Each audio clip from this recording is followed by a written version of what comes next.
presidente Jair Bolsonaro congelou o acordo para que o governo retome parcela dos 30 bilhões de reais do chamado orçamento impositivo.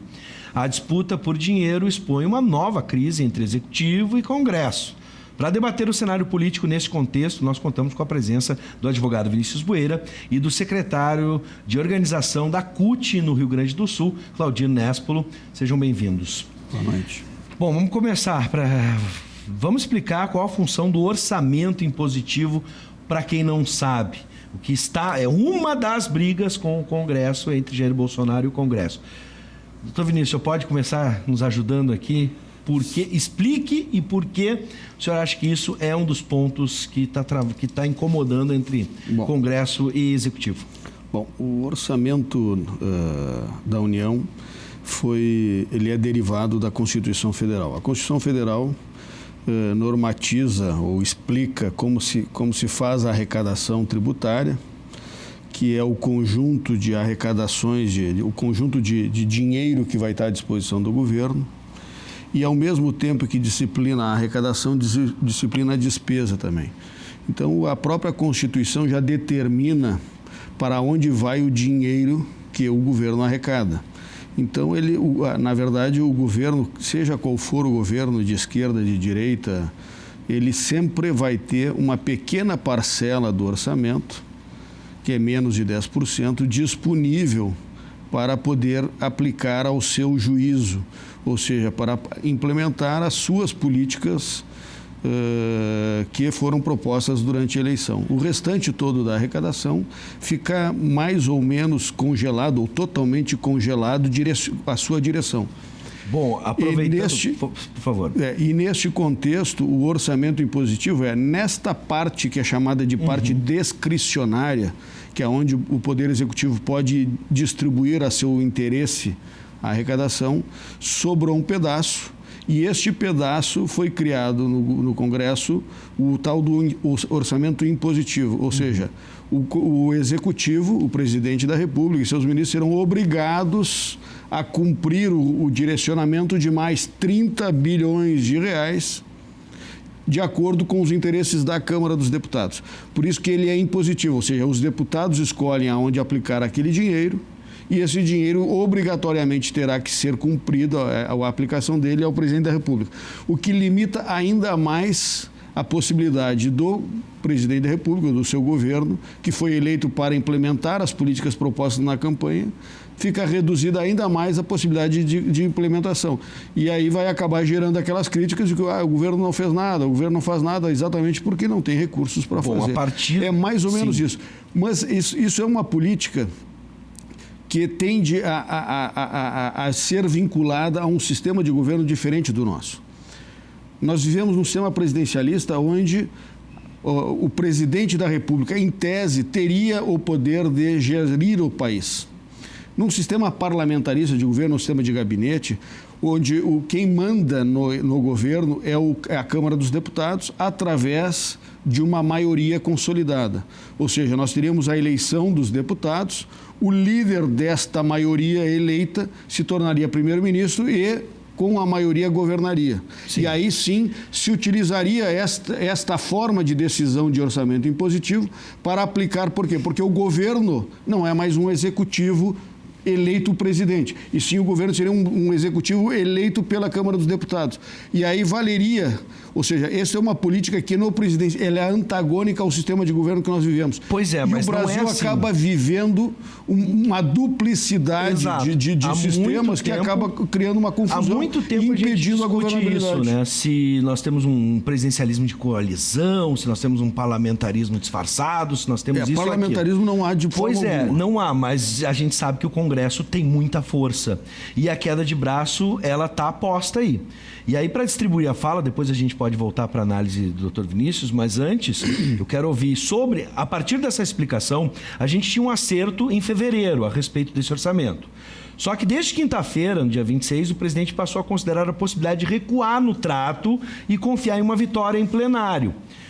Como vocês acreditam, e agora, Nestor, Como tu acredita que vai ficar essa queda de braço entre Executivo e Congresso, que, entre outras pautas, já não é uma novidade, entre Jair Bolsonaro, Rodrigo Maia e os congressistas. Como é que tu acha que vai ficar essa situação agora? Porque a gente está falando não mais em pautas morais e coisas do tipo que também foram discutidas. A gente está falando em orçamento. Perfeitamente. Queria agradecer a oportunidade de novamente retornar ao programa, Luiz Gustavo, seus telespectadores, Boeira, aqui tivemos um debate caloroso na última oportunidade, mas eu acho que a conjuntura está aberta e temos que interpretar e compreender o que está acontecendo. Seguramente todos estão apreensivos com o rumo do Brasil, porque o orçamento tem a ver com políticas públicas. Sem dúvida. Como é que fica essa história aí? No popular tem aquela expressão que diz o seguinte, quando a gente bebe do próprio veneno. Beber do próprio veneno é quando tu faz alguma coisa e depois tu é obrigado a conviver com o que tu fez. Esse orçamento impositivo, que a explicação, doutor, aqui está corretíssima, embora eu queria precisar aqui o seguinte, o orçamento da União é 3,3 trilhões. Do que nós estamos falando? 3,3 trilhões é o orçamento do ano que o Brasil tem para fazer pagar a educação, pagar a saúde, pagar o exército, pagar as obras, enfim, e também fazer investimentos, né?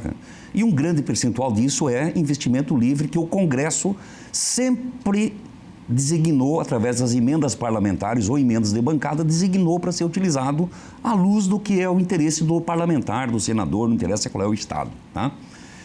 Para sacanear a Dilma na fase final do seu governo, depois que assumiu o segundo turno, o segundo governo da Dilma, eles aprovaram o tal do orçamento impositivo. Ou seja, o governo não pode mais incidir e dizer quais libera e quais não libera. Decidiu liberar. Decidiu que somente os deputados podem fazer isso. E o Bolsonaro aprovou isso. O voto do Bolsonaro está ali como um dos deputados, como também do seu filho, que votou no tal do orçamento impositivo, que era de modo a criar as oportunidades da Dilma dirigir um pouco o orçamento. Então essa gente está bebendo do próprio veneno. Agora eu volto a dizer o seguinte, a impressão que a gente tem é que este governo, por não ter projeto, ele precisa de fake news. O debate dos 30 bilhões do orçamento é muito dinheiro, mas estamos falando de 3,3 trilhões. É um debate que até o dia 26, como tu precisou, estava tudo pacificado. Porque esse dinheiro não vai para o bolso dos deputados. Esse dinheiro das verbas e orçamento impositivo, metade dessa grana é para a saúde. É obrigatório ser para a saúde, para os hospitais, para os postos de saúde, mesmo as emendas parlamentares. Tá? Não estou defendendo as emendas, eu acho que não devia existir esse negócio de emenda parlamentar. Orçamento que devia decidir é o povo, lá em cima de um amplo debate participativo, e aí discutir para onde vai o dinheiro arrecadado com os impostos. Mas não é assim. Então eu queria concluir essa fase dizendo o seguinte, este governo, por não ter projeto, precisa de ter fatos, cortinas de fumaça. Recentemente mataram lá um camarada, um tipo chamado Adriano. Mataram lá na Bahia, em circunstâncias duvidosas. Desse episódio pode resultar certas apurações que podem envolver setores importantes da República. Então, nada melhor como um balão de ensaio, uma cortina de fumaça para envolver o debate. Só essa razão pode explicar por que o Bolsonaro, que votou a favor do orçamento impositivo, que concordou com o pacto dos 30 bilhões até o dia 26 de fevereiro, portanto, uma semana atrás, né? Agora está decretando um movimento para pressionar o Congresso Nacional. Não tem explicação isso aí. Isso aí já é sinal de desespero de quem não tem o que fazer a não ser continuar entregando o que é direito do trabalhador e o que é o futuro do Brasil. Agora sim, Vinícius, a tua análise sobre esse embate Bolsonaro e Congresso a respeito do orçamento, em primeiro lugar, porque a gente tem outros detalhes aqui para discutir. Bom, como eu havia dito já, o orçamento impositivo ele é incompatível com o sistema de governo que nós vivemos hoje. O orçamento impositivo acaba criando mais uma forma de manter o status quo, ou seja, os deputados eleitos já têm uma enorme verba à sua disposição para passar 4 anos fazendo campanha e se manter no poder. Ou seja, se manter a sua eleição. Agora, com o novo orçamento, eles vão ter mais dinheiro ainda à disposição de si para fazer campanha com o dinheiro público. Ou seja, eles vão levar para as suas bases, a seu interesse pessoal, obras para tentar se reeleger e tentar manter-se no poder. Isso é uma tentativa mais uma tentativa que o Congresso faz e que os deputados eleitos fazem, ao longo da história a gente vê isso rotineiramente, de se manter eleitos em desvantagem, criando uma desvantagem eleitoral no próximo pleito. Isso é a primeira coisa. Segunda coisa, no sistema presidencialista, a responsabilidade de gestão do Estado é do presidente da República. O presidente é eleito para implementar as suas políticas, que foram os seus projetos na eleição. No sistema parlamentarista, a responsabilidade é dos deputados. Tanto é que, se o governo não funcionar, o governo não conseguir gerir o Estado, ele cai e se forma um novo governo. Tanto que a gente vê em diversos lugares, como na Inglaterra recentemente se trocou, na Suíça se trocou, na Itália se trocou, e sem nenhum trauma, sem nenhuma necessidade de ranger de dentes, o governo que não está sendo inepto, ele cai e se forma um novo governo. E se sucessivamente não se conseguir um governo estável, se faz uma nova eleição, ou seja, se dissolve o Congresso, se elege um novo Congresso, e esse Congresso vai ter nova chance de decidir. Por quê? Porque os deputados têm a responsabilidade de gerir. Com um orçamento impositivo, nós criamos uma jabuticaba negativa. Por quê? Porque tu dá aos deputados que no Brasil, no sistema atual, são totalmente irresponsáveis. Eles não respondem absolutamente por nada do governo. Se o governo gasta mais ou gasta menos, se o governo arrecada mais, arrecada menos, se o governo implementa as políticas públicas necessárias, se o governo não implementa, se o governo está sendo efetivo, se o governo está resolvendo as crises, nada interessa aos deputados. Os deputados, a eles, no sistema atual, só interessa se reeleger. Tanto que eles passam 4 anos muito mais preocupados em fazer política partidária e política eleitoral do que governar o Brasil. E com um orçamento impositivo, tu está tirando de quem tem a legitimidade e a responsabilidade para governar e dando para este somente o ônus e os deputados ficando com o bônus. Então, é uma forma de clientelismo oficializado e legalizado. É abominável a prática de emendas parlamentares, é abominável a prática da existência de um orçamento impositivo. Isso realmente tem que acabar. Inclusive, teria que se mudar a Constituição para aumentar a quantidade de verbas discricionárias, que ela é, na verdade, um pequeno pedaço, um ínfimo pedaço do orçamento, porque mais de 90% do orçamento já está comprometido, independente da vontade do presidente da República. E, por isso, a dificuldade de implementar a sua política, que até mesmo assim vem dando certo, que nós vemos aí que está reduzindo o número de desempregados, está reduzindo a violência, está reduzindo toda aquela herança maldita que ficou dos 16 anos de PT no governo. Eu vou falar alguns nomes aqui e depois a gente vai chegar numa pergunta que vai envolver todos esses nomes. Mas primeiro, vamos ficar ainda no Congresso e o Executivo. Bolsonaro e Rodrigo Maia, por mais que eles tenham afinidade, demonstraram isso recentemente com a agenda econômica proposta por Paulo Guedes, há uma divergência sempre constante, latente entre os dois. Como é que vocês entendem essa rusga entre essas duas figuras importantíssimas do poder? E como é que a gente pode esperar que o governo vá conseguir as outras reformas que pretende ou deseja fazer com esse ambiente de divisão entre Maia e Jair Bolsonaro? Tem uma reforma tributária, reforma administrativa, tudo que ainda deve se seguir durante o ano. Isso vai ficar atravancado na visão de vocês? Isso pode ser empurrado com a barriga para um outro momento? Veja, o Maia tem sido um presidente do Congresso da Câmara Federal, junto com o Alcumbre, que é o presidente do Senado, muito favorável à pauta dos grandes empresários brasileiros, dos banqueiros, né? Nesse ponto de vista, independente do Guedes, independente do governo Bolsonaro, quem está governando a pauta das reformas liberais ou neoliberais que a gente diz, são esses dois sujeitos, que eles são originários do DEM. O DEM é o partido dos poderosos, o DEM é um partido que tem um extrato social que é bancado, portanto, por uma elite do Brasil, principalmente pelos banqueiros, né? E esses tipos estão fazendo as reformas, fizeram a reforma da Previdência, onde é que excluíram os setores, né, de se aposentar, reduziram valores e retardaram o ingresso de aposentadoria. Fizeram uma reforma trabalhista, estão fazendo agora, querem fazer aquilo que tu definiu como a reforma do Estado, que vai atacar os servidores públicos, né? Em cima de uma fake news dizendo que tem muito servidor público, o que não é verdade, mas o presidente da Câmara tem acordo com essas pautas. Vem aí a carteira verde e amarela também, que é a carteira com baixos direitos, poucos direitos, eles não estão satisfeitos com a reforma trabalhista feita lá atrás. E essa gente não está satisfeita com isso, querem mais, tá? O Bolsonaro está atrapalhando. Na real, o presidente está atrapalhando o plano deles. Em alguma medida, eu estou achando até legal, porque o presidente, nessa ansiedade de criar fatos para efeito de ir acobertando, passando, porque quem não tem projeto tem que criar fatos.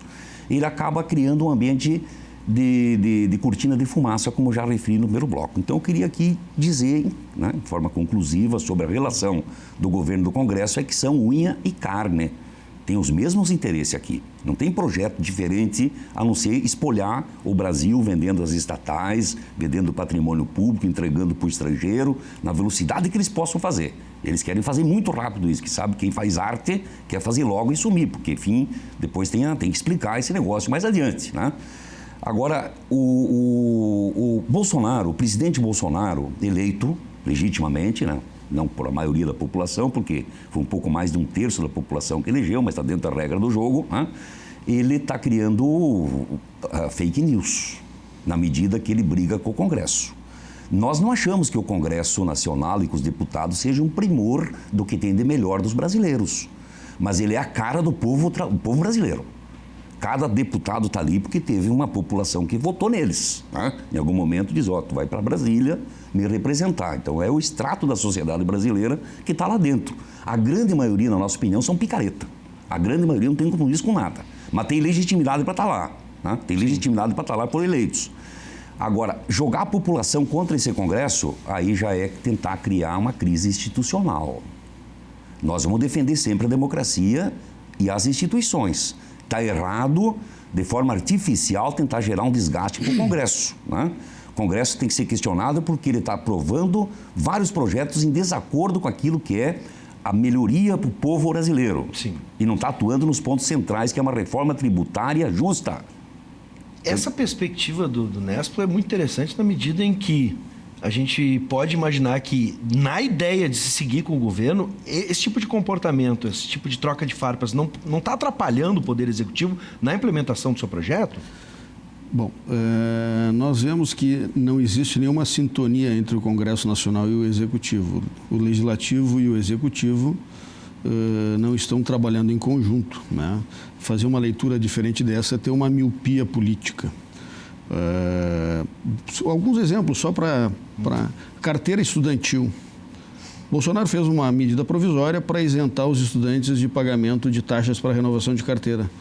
Por quê? Porque as entidades estudantis são ligadas a movimentos políticos, principalmente ao PCdoB, e acabava esse pagamento de carteira estudantil somente beneficiando políticos de esquerda em detrimento aos interesses dos estudantes. O que aconteceu? A Câmara deixou morrer a medida provisória para que os estudantes fossem obrigados a voltar a pagar a carteira estudantil. Bolsonaro tentou criar a possibilidade de todo cidadão andar armado de acordo com as condições e aptidão e tudo mais. O Congresso Nacional deixou caducar a medida provisória. E inúmeras medidas provisórias, inclusive essa da carteira verde e amarela, não vai ser muito diferente. Ou seja, todas aquelas promessas de campanha estão deixando caducar, ou seja, o Congresso Nacional está jogando contra os interesses da população. O DPVAT, quer dizer, o Bolsonaro tentou acabar com o pagamento do imposto e a esquerda inteira, junto com o Rodrigo Maia, junto com o Centrão, que é a representação do establishment, ou seja, o Estado brasileiro foi tomado de assalto por corporações de funcionários públicos e de trabalhadores associados a entidades sindicais, e o Estado brasileiro está dominado por essa gente, e tudo que se faz para tentar tirar o brasileiro de refém desse pessoal acaba se barrando aonde? No establishment do Congresso Nacional, representado pelo Centrão e pelo Rodrigo Maia. Então, o que a gente vê é que não existe essa sintonia. E, na verdade, o que o governo está apostando é o seguinte, já que nenhum governo no Brasil tem maioria para governar. Por quê? Porque o nosso sistema, bem como tu dissesse, é um presidencialismo de coalizão. Ou seja, para tu conseguires aprovar medidas dentro do Congresso Nacional, tu tem que comprar voto como o PT fez e acabou, o Lula fez com o mensalão, a Dilma fez e o Lula com o petrolão, acabando comprando deputados com dinheiro para poder aprovar e poder governar. E o Bolsonaro se recusou a fazer isso. O Bolsonaro não está fazendo isso. E aí acaba parecendo que o governo está sempre de ponta, sempre de briga com o Congresso Nacional. Na verdade, o Congresso Nacional está exigindo que se mantenha. O Congresso Nacional é um dependente químico de verba pública e ilegal. Esta é a verdade. E no momento que cessa esta verba, nós estamos tendo aí crises de abstinência no Congresso Nacional. E por isso toda essa revolta. Ou seja, o Congresso Nacional, por exemplo, a questão da reforma da Previdência. A reforma da Previdência, a coisa mais importante que precisava se fazer era mudar o sistema para o sistema de capitalização. O sistema atual é um sistema de partição, de divisão, ou seja, quem trabalha hoje paga INSS, está pagando a aposentadoria de quem já está aposentado. Não está construindo um bolo para dividir. Isso era a coisa mais importante na reforma da Previdência. Isso não passou. O que vai causar? Vai causar ainda uma dependência e daqui a 5 anos nós vamos voltar no relógio do tempo e ter a necessidade de novo de discutir uma reforma da Previdência. Por quê? Porque existe uma quantidade excessiva de funcionários públicos que têm privilégios. Todo aquele direito que um funcionário público tem, que um funcionário da iniciativa privada não tem, é privilégio e é imoral. Eu preciso fechar aqui e eu tenho uma pergunta, ela é muito rápida, eu tenho 1 minuto e meio para cada um, vamos dizer sim ou não, o que vocês realmente acham. Eu falei, Rodrigo Maia, Jair Bolsonaro, fim do motim agora dos policiais no Ceará, o fim do motim expôs troca de farpas entre o ministro Sérgio Moro e Ciro Gomes. A gente já está em campanha para presidente da República, são 4 nomes fortíssimos. Claro. Da eleição passada e possivelmente da próxima eleição. O que vocês acham? A campanha já começou? Veja, numa democracia é natural que os sujeitos e indivíduos manifestem uma opinião forte muitas vezes, porque é o direito de se manifestar, o direito de fazer coisas, de dizer coisas dentro do limite da lei, né? A gente acha que as coisas estão num processo muito rápido, porque a natureza do conflito, no caso das milícias lá que assumiram os quartéis no Ceará, aquilo ali é o extrato do que pode vir para frente para todo o Brasil. Desrespeito completo à regra do jogo, né? Nós estamos muito preocupados com isso. Vou entrar no mérito do Ciro Gomes. Ciro Gomes é um sujeito político, tem opinião, o Moro tem opinião, todos têm opinião e todos são sujeitos que vão estar no processo. Agora, lembrar que tem outro sujeito no processo. O Lula está recebendo hoje um diploma em Paris, né? Um diploma muito importante lá da Prefeitura de Paris. Quer dizer, o Lula, que tão judiado, né? Tão estressado por um setor da sociedade, como o doutor Bueira muito bem representa aqui, tem atacado sistematicamente, está lá, porque tirou 34 milhões da pobreza e da miséria. E botou na própria Esses caras aqui botaram o euro hoje a R$5 o euro. Primeira vez na história, o euro hoje chegou a R$5. O dólar está vindo aqui. Disso eles não falam. Falam de bobajada. Agora eu quero ver falar da economia. Para onde é que está indo a economia? Quem que vai investir aqui com esse preço? Quem que vai botar dinheiro aqui nessa condição? Esse é o debate que devia fazer. Tanto o Ciro Gomes como o Moro se apresentar dizendo isso. O Lula está dizendo isso. Esse debate vai ser proposto uma outra oportunidade para os dois. Mas hoje, encerrando esses nomes, incluindo também o nome do presidente Luiz Inácio Lula da Silva, o que a gente pode esperar? É normal numa economia. A disputa eleitoral começa quando apura-se a última eleição. Ou seja, isso é o mais normal. O anormal é o que se faz no Brasil, que se limita a campanha eleitoral a 45 dias. Isso é o anormal. O normal nós estamos vendo nos Estados Unidos. A eleição começa quando apura uma eleição e já começou a outra. E o bom disso exatamente é que tu não cria novidades para o grande eleitor. Ou seja, nos Estados Unidos hoje está tendo, amanhã tem a super terça, o que é? Está se discutindo a eleição ativamente dentro da sociedade, para evitar que surjam bufões como o Ciro Gomes e evitar que surjam ladrões que assaltem o dinheiro público como Lula. Opa, vai ter que registrar ocorrência.